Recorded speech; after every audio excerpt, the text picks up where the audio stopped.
What does it take in order to stay warm in extreme cold environments? Today I'm sharing my experience using and testing two of the top sleeping pad options when it comes to sleeping out in the cold. I've spent months using and testing the Thermarest Xtherm NXT and the Nemo Tensor Extreme Conditions, including multiple emails back and forth with the companies to figure out some interesting results I was seeing when really pushing the cold weather limits of the pads. I even spent a night out on a glacier in order to test the Tensor Extreme. The big things we're going to be looking at when comparing these two pads today is durability, comfort, and of course, warmth. The price, weights, and ease of use for these two pads is pretty similar, with the Xtherm costing $270 and weighing 680 grams for the large rectangular version, and then the Tensor Extreme weighing 662 grams and then costing $270. Ease of use really just has to do with inflating the pads, and the Tensor Extreme gets a little bit of an edge in inflation because of the valve system that it uses, as well as the inflation bag that it comes with. Durability is a really interesting conversation with these two pads. Both Nemo and Thermarest have lifetime warranties, which is great, except it doesn't help you if you're out on a trip in -40 weather and your pad fails. Because of that, I want to compare durability because both these pads are using different materials, different construction methods, and that's going to factor into how durable these pads can be. Both pads are using a nylon shell fabric, but the Nemo is using a 20D on top and then a 40D on the bottom. The Xtherm is also using different materials for the top and bottom, but it's a 30 denier on top and then a 7 denier on the bottom. Just based on those numbers, the Xtherm should be a little bit more durable than the Tensor, especially with things like abrasion and puncture resistance. Both these pads are inflatable pads, so they use air in order to provide the structure, but they use different baffling techniques. The Xtherm uses the triangular core matrix baffling, which is tried and true. I've had tons of pads with that. I've never had a failure. Whereas the Tensor uses a slightly different system with welds that connect the top of the pad to the bottom of the pad. And why that matters is because I have had an issue with Nemo's welds in the past. I had a failure at one of the weld points that created a slow leak, and by the midway point of the night, my pad was almost completely out of air. The welds on the Tensor Extreme look a little bit different than the pad that failed for me, but it is a technology that I'm sure is more of an evolution as opposed to a complete change. And I'm hoping that Nemo has solved that leak problem because it wasn't just me. There's a lot of other people who are having problems with the Tensor pads. That being said, like with the Xtherm, I've had a lot of nights on the Tensor Extreme and I haven't had any issues so far. The valves are a point of durability discussion as well. The nice thing about the Thermarest valve is that it's very durable and it's replaceable. So if it fails on you, you can just replace it.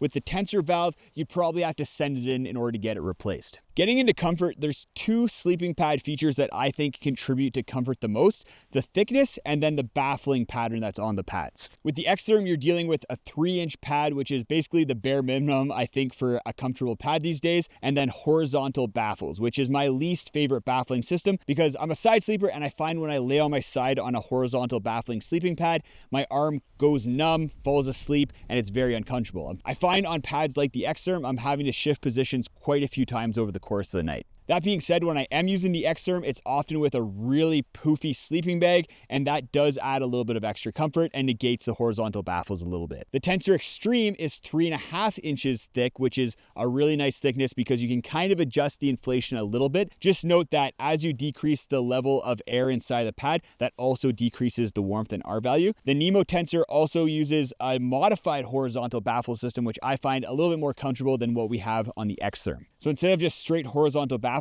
the weld system that Nemo uses introduces these little dimples, which help with pressure relief, especially when laying on your side. So while the Xtherm got a little bit of an edge in durability, the Tensor gets a little bit of an edge in comfort. Another aspect of comfort I know you guys are going to ask about is noise, and the Xtherm, still a little bit crinkly due to that mylar insulation that's inside the pad, whereas the Tensor is quite a bit quieter. Both pads for me are quiet enough. Even the Xtherm with that little bit of crinkliness, I find it doesn't affect my sleeps at all. Getting into probably the most important factor for a cold weather sleeping pad, that's warmth. We'll start by talking about the technologies that are being used inside of these pads in order to keep you warm, and then I'll share with you my personal experience using these pads over dozens of nights in extremely cold conditions, all the way from -20 degrees Celsius down to -50 degrees Celsius. The Xtherm has an R value of 7.3. R value is the laboratory testing that's used in order to assess how warm a sleeping pad is going to be. In order to achieve that warmth and R value, it uses two different technologies. thermocapture technology, which is reflective film that prevents radiative heat loss, and then a triangular core matrix, which is the baffling system that helps prevent convective heat loss by reducing how much air can move around inside the pad. For the Tensor Xtherm, it has an R value of 8.5 and uses 4 layers of Mylar film that are suspended inside the pad on trussels that Nemo has basically invented for this pad. It's a really cool system, but it doesn't have any sort of convective heat loss mechanism like with the Xtherm. So let's talk about my experience with these pads. I've used the Xtherm on its own down to minus 40 degrees Celsius and with a foam pad underneath it down to minus 50. So I've had really cold nights with this pad and it's kept me toasty warm. With the Tensor Xtherm, because it's a newer pad, I've kind of eased into the weather that I've been taking it out in. I started off with minus 20, went up to minus 25, minus 30, and I was warm at those temperatures. It was when I started testing it in minus 30 and lower temperatures that I started encountering issues, which surprised me because it has a higher R value than the Xtherm. There's a couple different reasons that I think I'm finding the Tensor Xtherm not as warm as the Xtherm. First of all, the Xtherm does have that convective heat loss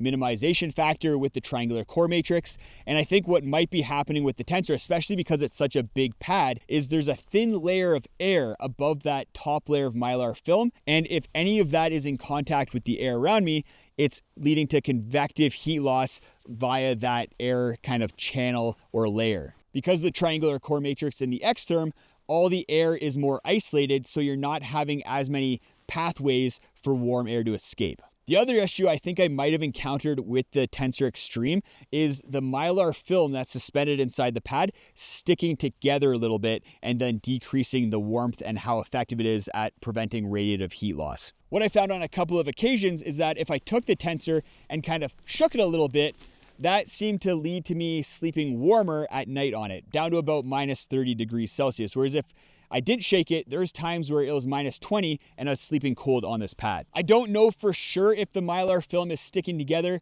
I emailed Nemo about it and they weren't able to get back to me. So just based on my experience, the Xtherm is a warmer pad, but the Tensor is warm enough for probably most people getting out in winter conditions. One thing you could do with the Tensor Xtherm if you really liked the pad and wanted to use it in colder temperatures is get a smaller version. I have here the large wide version, so there's a lot of surface area on this pad. If you got the mummy shaped regular version, you might not have as much influence on that top layer of air above the top layer of film, and you might sleep quite a bit warmer. This is something that I might try and test out, but just something to keep in mind if you're interested in this pad.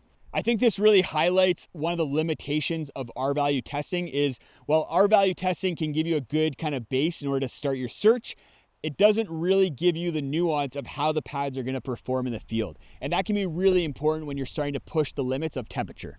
So which pad do I choose on most of my trips and which pad do I recommend to people? Because there is a difference. The Xtherm is more reliable in extreme cold conditions and the Tensor Xtherm is more comfortable. Because most of my trips up here in the Canadian Rockies get very cold in the wintertime, I'm usually taking the Xtherm just for that reliability and extra warmth. If I was someone who wasn't really getting out in temperatures below minus 30 very often, and I was mostly camping between minus 10 degrees Celsius and minus 25 degrees Celsius, I'd definitely opt for the extra comfort and usability of the Tensor Xtherm. Let me know in the comments if you've used either of these pads and what your experience has been. Go check out this video if you want to see me use the Tensor Xtherm on a 4-day winter expedition across the Canadian Rockies. It was an epic but very challenging trip.